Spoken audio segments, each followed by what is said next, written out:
ಕರುನಾಡ ಜೀವನದಿ ಕಾವೇರಿಯ ಉಗಮಸ್ಥಾನ ತಲಕಾವೇರಿಯಲ್ಲಿ ಶುಕ್ರವಾರ ಹಬ್ಬದ ವಾತಾವರಣ ಮನೆ ಮಾಡಿತ್ತು. ವರ್ಷಕ್ಕೊಮ್ಮೆ ತೀರ್ಥ ಸ್ವರೂಪಿಣಿಯಾಗಿ ಭಕ್ತರಿಗೆ ದರ್ಶನ ನೀಡೋ ಕಾವೇರಿಯಿಂದ ಕಣ್ತುಂಬಿಕೊಳ್ಳಲು ಸಹಸ್ರ ಸಂಖ್ಯೆಯ ಭಕ್ತರ ದಂಡು ಅಲ್ಲಿ ನೆರೆದಿತ್ತು. ಪುರೋಹಿತರ ಮಂತ್ರಪಠಣ, ಭಕ್ತರ ಭಾವೋದ್ವೇಗದ ನಡುವೆ ಬ್ರಹ್ಮಕುಂಡಿಕೆಯಿಂದ ಗಂಗೆಯೊಂದಿಗೆ ಉಕ್ಕಿ ಬಂದ ಕಾವೇರಿ ಮಾತೆಯ ದರ್ಶನ ಪಡೆದ ಭಕ್ತರು ಧನ್ಯರಾದರು.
ಎತ್ತ ನೋಡಿದ್ರೂ ಜನಸಾಗರ, ನಿಸರ್ಗದ ಸಿರಿಯ ನಡುವೆ ಸಡಗರ ಸಂಭ್ರಮ.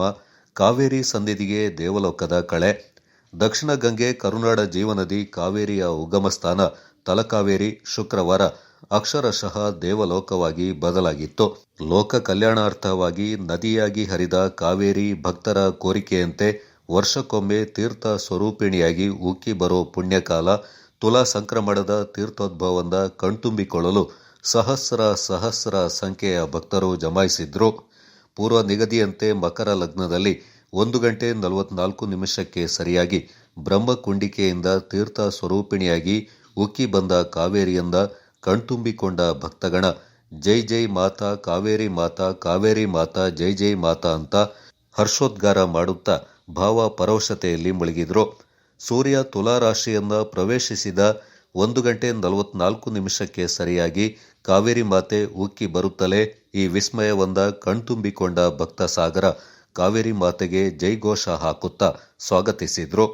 ಪುರೋಹಿತರು ಮಹಾಸಂಕಲ್ಪ ಪೂಜೆ, ಮಹಾಪೂಜೆ, ಸಹಸ್ರ ನಾಮಾರ್ಚನೆ, ಮಹಾಮಂಗಳಾರತಿ ಮಾಡುತ್ತಲೇ ಅಲೆ ಅಲೆಯಾಗಿ ತೂಗುತ್ತಾ ತೀರ್ಥ ಕುಂಡಿಕೆಯಿಂದ ಪವಿತ್ರ ಜಲ ಉಕ್ಕಿ ಬಂದಿದ್ದನ್ನ ಕಂಡ ಭಕ್ತರು ಜೈ ಜೈ ಮಾತಾ ಕಾವೇರಿ ಮಾತಾ ಅಂತ ಘೋಷ ಮೊಳಗಿಸುತ್ತಾ ಕಾವೇರಿ ಮಾತೆಯ ದರ್ಶನವನ್ನ ಪಡ್ಕೊಂಡ್ರು.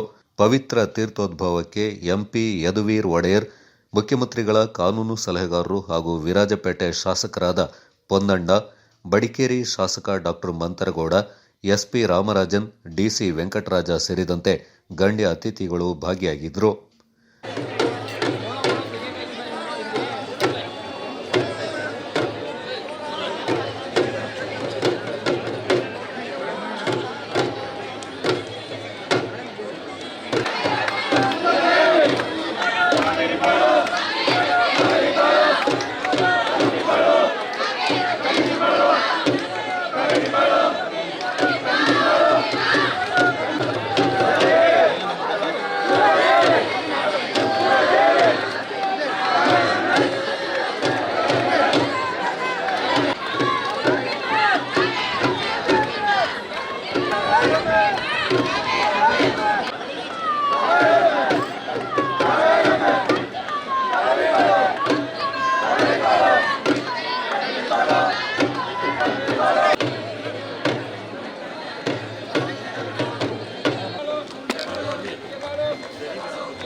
ಕಾವೇರಿ ಸಂಕ್ರಮಣ ನಮ್ಮ ಕೊಡಗಿನಲ್ಲಿ ಬಹುಶಃ ಒಂದು ಎಲ್ಲಕ್ಕಿಂತ ವಿಶೇಷವಾದಂಥ ಒಂದು ಹಬ್ಬ ಉತ್ಸವ.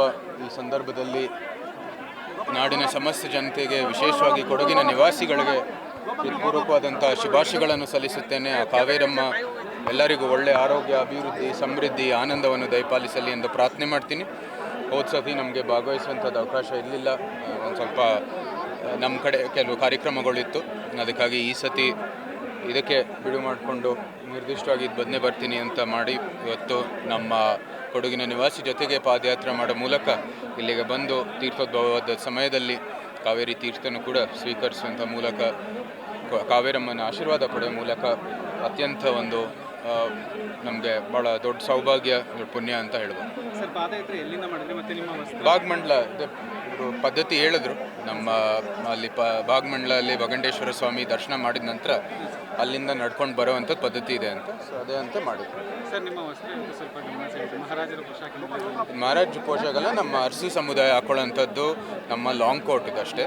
ನಾನು ಇಲ್ಲಿ ವಿಚಾರಿಸಿದ ಸಮಯದಲ್ಲಿ ಏನು ಹಾಕೋಬೇಕಂತ ಹೇಳಿದ್ರು, ತಮ್ಮದೇ ಆದಂಥ ಸಾಂಸ್ಕೃತಿಕ ಉಡುಪು ಹಾಕೊಂಡು ಬನ್ನಿ ಅಂತ ಹೇಳಿದ್ರು. ಅದಕ್ಕಾಗಿ ಅದೇ ಹಾಕೊಂಡು ಬಂದು ಸರಿಯಾಗಿ 1 ಗಂಟೆ 44 ನಿಮಿಷಕ್ಕೆ ತಾಯಿ ಕಾವೇರಿ ತೀರ್ಥರೂಪಿಣಿಯಾಗಿ ನಮಗೆಲ್ಲರಿಗೂ ಆಕೆಯ ಪುಣ್ಯ ದರ್ಶನವನ್ನು ನೀಡಿದ್ದಾಳೆ. ಭಾಳ ಒಂದು ಸಾರ್ಥಕವಾದಂಥ ಗಳಿಗೆ. ಸಾವಿರಾರು ಸಂಖ್ಯೆಯಲ್ಲಿ ಭಕ್ತಾದಿಗಳು ಇವತ್ತು ಬಂದು ಈ ಒಂದು ಪುಣ್ಯಕ್ಷಣದ ಆನಂದವನ್ನು ಮತ್ತು ಸ್ಮರಣೆಯನ್ನು ಮಾಡಿಕೊಂಡಿದ್ದಾರೆ. ಎಲ್ಲ ನಾಡಿನ ಸಮಸ್ತ ಜನತೆಗೆ, ಕೊಡಗಿನ ಸಮಸ್ತ ಜನತೆಗೆ, ರಾಜ್ಯದ ದೇಶದ ಎಲ್ಲ ಜನತೆಗೆ ಆ ತಾಯಿ ಕಾವೇರಿ ಆಶೀರ್ವದಿಸಲಿ, ಒಳ್ಳೆಯದನ್ನು ಮಾಡಲಿ, ದೇಶಕ್ಕೆ ಜನರಿಗೆ ಸಮೃದ್ಧಿ, ನೆಮ್ಮದಿ ಮತ್ತು ಆರೋಗ್ಯವನ್ನು ಕರುಣಿಸಲಿ ಅಂತ ಕೇಳ್ಕೊಳ್ತೀನಿ. ಎಲ್ಲ ಭಕ್ತಾದಿಗಳಿಗೆ ಒಳ್ಳೆಯ ದರ್ಶನ ಕೂಡ ಆಗಿರುವಂಥದ್ದು ಎಲ್ಲರಿಗೂ ಸಂತೋಷವಂತ. ಸರ್, ಪಾದಯಾತ್ರೆ ಮಾಡಿದ್ರಾ, ಹೇಗಿತ್ತು? ಇದು ಎಲ್ಲ ವರ್ಷದಿಂದ ಮಾಡ್ತಾಯಿದ್ದೀನಿ. ಬೆಳಗ್ಗೆ ಭಗಂಡೇಶ್ವರ ದೇವಸ್ಥಾನದಲ್ಲಿ ಪೂಜೆಯನ್ನು ಸಲ್ಲಿಸಿ ಇಲ್ಲೊಂದು 8-9 ಕಿಲೋಮೀಟ್ರ್ ಆಗ್ತದೆ. ಸ್ವಲ್ಪ ಬಿಸಿಲಿದ್ದರಿಂದ ಇದು ಆಯಾಸ ಜಾಸ್ತಿ ಆಯಿತು, ಆದ್ರೂ ಭಾಳ ಒಳ್ಳೆಯ ಒಂದು ಅನುಭವ. ಇದರಿಂದ ಪ್ರತಿ ವರ್ಷ ಅದು ಒಂದು ರೀತಿಯಾಗಿ ನಮ್ಮನ್ನೆಲ್ಲ ಸೆಳೆಯುತ್ತದೆ. ನಾವೆಲ್ಲ ಕೂಡ ಇವತ್ತು ಪಾದಯಾತ್ರೆ ಮೂಲಕ ಇಲ್ಲಿ ಬಂದು ಈ ಪುಣ್ಯಕ್ಷಣದಲ್ಲಿ ಭಾಗವಹಿಸ್ತೀವಿ. ಮಳೆ ಕೂಡ ಬಿಡುವು ಕೊಟ್ಟಿದೆ ಇವತ್ತು. ನಿನ್ನೆ ರಾತ್ರಿ ಸ್ವಲ್ಪ ಮಳೆ ಬಂತು. ಸಾಧಾರಣವಾಗಿ ಈ ಒಂದು ಸಂದರ್ಭದಲ್ಲಿ ಮಳೆ ಬರೋದಿಲ್ಲ, ದೂರ ಇರ್ತದೆ. ಯಾಕಂದರೆ ನಾನು ನೋಡಿದ್ದೀನಿ ಪ್ರತಿ ವರ್ಷ. ಈ ವರ್ಷ ಕೂಡ ಮಳೆ ಬರಲಿಲ್ಲ. ತಾಯಿಯ ಆಶೀರ್ವಾದ. ಕೊನೆಗಳಲ್ಲಿ DCM ಮತ್ತು ಮುಜರಾಯಿ ಸಚಿವರು ಅದೇ ಅದು 10-11ವರೆಗೆ ಹೊರಟು ಬರಬೇಕಿತ್ತು. ಮುಜರಾಯಿ ಸಚಿವರು ಬೆಳಗ್ಗೆ 7 ಗಂಟೆಗೆ ಹೊರಟು ಬರ್ತೀನಿ ಅಂತ ಹೇಳಿದರು. ನಾನೇ ಅವರಿಗೆ ಜೊತೆಗೆ ಬನ್ನಿ, ಹೆಲಿಕಾಪ್ಟ್ರಲ್ಲಿ ಬನ್ನಿ, 6 ಗಂಟೆ ಆಗುತ್ತೆ ಬೆಂಗಳೂರಿಂದ ತಲಕಾವೇರಿ ತಲುಪೋದು. ಅದಕ್ಕೆ ತಾವು ಬನ್ನಿ ಅಂತೇಳಿ ಅವರ ಜೊತೆಯಲ್ಲೇ ಇದ್ದರು. ನಾನು ಫೋನ್ ಮಾಡಿದಾಗ ಅವ್ರು ಆಯಿತು ಜೊತೆಗೆ ಬರ್ತೀವಿ ಅಂತೇಳಿ ನಮ್ಮ ಶಾಸಕರಾದಂಥ ಸೋಮಶೇಖರ್ ಅವರು ಬರ್ತೀನಿ ಅಂತ ಹೇಳಿದರು. ನಮ್ಮ DCM ಅವರು ತಿಳಿಸಿದ್ರು ನನಗೆ.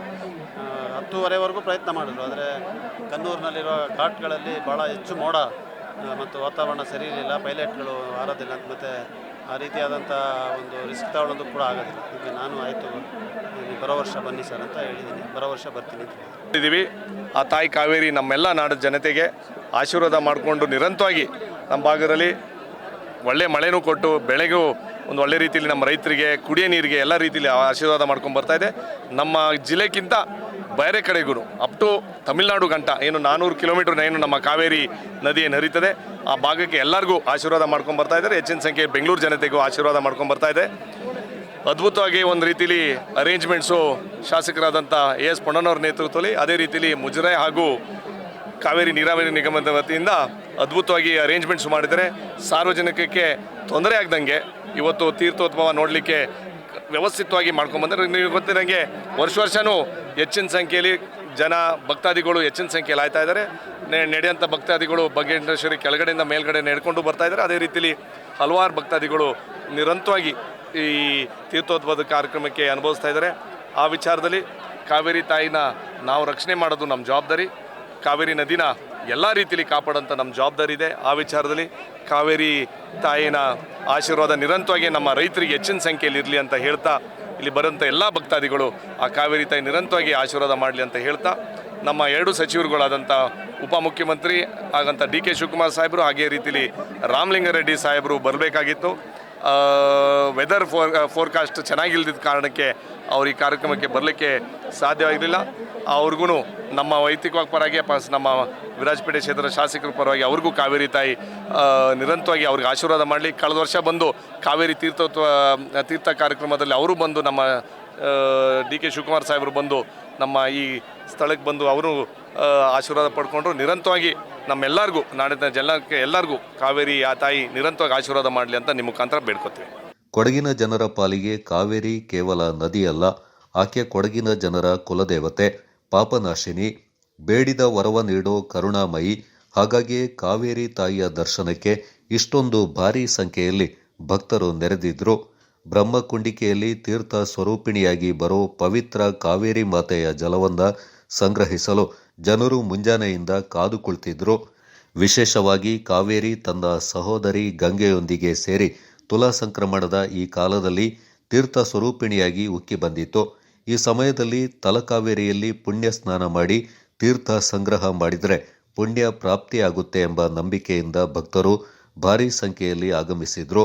ಬ್ರಹ್ಮಕುಂಡಿಕೆಯ ಮುಂಭಾಗದಲ್ಲಿರೋ ಪವಿತ್ರ ಕೊಳದಲ್ಲಿ ಪ್ರತಿ ವರ್ಷ ಕೂಡ ಭಕ್ತರು ಸ್ನಾನ ಮಾಡಿ ಪುನೀತರಾಗ್ತಾ ಇದ್ದು, ಈ ಬಾರಿ ನಟ ಹರ್ಷಿಕಾ ಪೂಣಚ್ಚ ಹಾಗೂ ಭುವನ್ ಹಾಗೂ ಮಗುವಿನೊಂದಿಗೆ ಆಗಮಿಸಿದ್ದು ವಿಶೇಷವಾಗಿತ್ತು. ತುಂಬ ಖುಷಿ ಇದೆ. ನಾವು ಆ್ಯಕ್ಚುಲಿ 3 ವರ್ಷದ ಹಿಂದೆ ಕಾಲ್ನಡಿಗೆಯಲ್ಲಿ ಇಲ್ಲಿಗೆ ಬಂದಾಗ ಒಂದು ಹರಕೆಯನ್ನು ಹೊತ್ಕೊಂಡಿದ್ವಿ. 2 ವರ್ಷದ ಹಿಂದೆ ಹರಕೆಯನ್ನು ಹೊತ್ಕೊಂಡಿದ್ವಿ.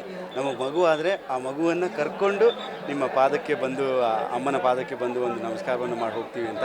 ಅದ್ರ ಪ್ರಕಾರ ಇವತ್ತು ಕಾಲ್ನಡಿಗೆಯಲ್ಲಿ ಬಂದು ಅಮ್ಮನ ದರ್ಶನವನ್ನು ಮಾಡಿರುವಂಥದ್ದು. ಹಾಗೆ ಕೊಡಗಿನಲ್ಲಿ ನಾವು ಪಂಚಭೂತಗಳನ್ನು ಪೂಜೆ ಮಾಡುವಂಥದ್ದು ಹಾಗೂ ನಮ್ಮ ಹಿರಿಯರನ್ನು ಪೂಜೆ ಮಾಡುವಂಥದ್ದು. ಸೊ ಆ ಪಂಚಭೂತಗಳಲ್ಲಿ ಕಾವೇರಿ ನಮ್ಮ ಕುಲಾದೇವಿ ತುಂಬ ಒಂದು ದೊಡ್ಡ ಸ್ಥಾನವನ್ನು ತಗೊಂಡಿರುವಂಥ ಒಂದು ದೇವಿ. ಸೊ ಇವತ್ತು ಆ ತೀರ್ಥೋದ್ಭವದ ಸಮಯದಲ್ಲಿ ಅದು 3 ಸಲ ಮೇಲೆ ಬರುವಾಗ ರೋಮಾಂಚನ ಆಗುವಂಥ ಒಂದು ಸಮಯ. ಆ್ಯಂಡ್ ನೀವು ನೋಡಿರ್ಬೋದು ಆ ಸಮಯದಲ್ಲಿ ಈ ಮೋಡ ಕವಿದ ಒಂದು ವಾತಾವರಣ ಬರುವಂಥದ್ದು. ಸೊ ಆ ಥರ ತುಂಬ ಖುಷಿ ಇದೆ. ವರ್ಷ ನಾವು ಇಲ್ಲಿ ಬರ್ತೇವೆ. ಹಾಗೆ ನಮ್ಮ ಪಾಪು ಮೊದಲನೇ ವರ್ಷ ನಮ್ಮ ಪಾಪುವನ್ನು ಕರ್ಕೊಬಂದು ಮುಡಿ ಕೊಟ್ಟು ಪಾಪು ಕೂಡ ಈ ದೇವಿಯ ದರ್ಶನವನ್ನು ಮಾಡೋ ಹಾಗಾಗಿದ್ದು ನಮಗೆ ತುಂಬ ಖುಷಿ ಇದೆ. ಹೀಗೆ ಕೊಡಗಿನ ಎಲ್ಲ ಜನರು ಬಂದು ದೇವಿಯ ದರ್ಶನವನ್ನು ಪಡ್ಕೋಬೇಕು ಅಂತ ನಾನು ಕೇಳ್ಕೊಳ್ತೀನಿ.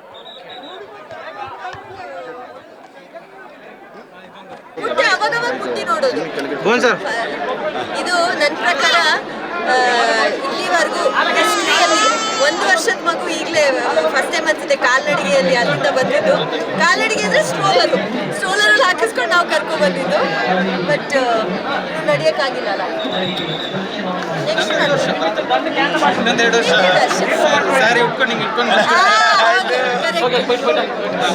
ಅಭಿಷೇಕ, ಪಂಚಾಮೃತ ಅಭಿಷೇಕ, ಅರ್ಚನೆ, ಕುಂಕುಮಾರ್ಚನೆ, ಆರತಿ ಸಂಕಲ್ಪ ಸೇರಿ ವಿವಿಧ ಪೂಜೆಗಳನ್ನು ನೆರವೇರಿಸಲಾಯಿತು. ಈ ಸಂದರ್ಭ ಬುಗ್ಗೆಯಾಗಿ ಚಿಮ್ಮುತ್ತಾ ಉಕ್ಕಿ ಬಂದ ಕಾವೇರಿ ಎಲ್ರಿಗೂ ದರ್ಶನವನ್ನ ನೀಡಿದ್ಲು. ಬ್ರಹ್ಮಕುಂಡಿಕೆಯಿಂದ ಕಾವೇರಿ ಮಾತೆ ಉಕ್ಕಿ ಹರಿತಾ ಇದ್ದಂತೆ ಅರ್ಚಕರು ಎಲ್ಲರೆಡೆಗೆ ತೀರ್ಥ ಪ್ರೋಕ್ಷಣೆ ಮಾಡಿ ಕಾವೇರಿ ಆಗಮನವನ್ನ ದೃಢಪಡಿಸಿದ್ರು. ಭಕ್ತರು ತೀರ್ಥ ಸಂಗ್ರಹ ಮಾಡಿ ಕಾವೇರಿ ಮಾತೆಯನ್ನ ದರ್ಶನ ಮಾಡಿದ ಧನ್ಯತಾ ಭಾವದಿಂದ ಮನೆಗೆ ಮರಳಿದ್ರು. ಕಾವೇರಿ ತುಲಾ ಸಂಕ್ರಮಣ ಇನ್ನೂ 1 ತಿಂಗಳು ನಡೆಯಲಿದ್ದು, 1 ತಿಂಗಳ ಅವಧಿಯಲ್ಲಿ ಇಲ್ಲಿಗೆ ಬಂದು ಪವಿತ್ರ ಸ್ನಾನ ಮಾಡಿ ತೀರ್ಥವನ್ನು ಸ್ವೀಕರಿಸಿದರೆ ಪುಣ್ಯ ಪ್ರಾಪ್ತಿಯಾಗುತ್ತೆ ಎಂಬ ನಂಬಿಕೆಯಿಂದ ಸಹಸ್ರ ಭಕ್ತರು ತಲಕಾವೇರಿಗೆ ಲಗ್ಗೆ ಇಡ್ತಾ ಇದ್ದು ಕಾವೇರಿ ಘೋಷ ಮೊಳಗುತ್ತಿತ್ತು. ಕ್ಯಾಮರಾಮನ್ ಚಿತನ್ ಕೌಂಡಿನ್ಯ ಜೊತೆ ಲೋಹಿತ್ ಮಾಗುಲು ಮನೆ, ಕೊಡಗು ಚಾನಲ್, ಮಡಿಕೇರಿ.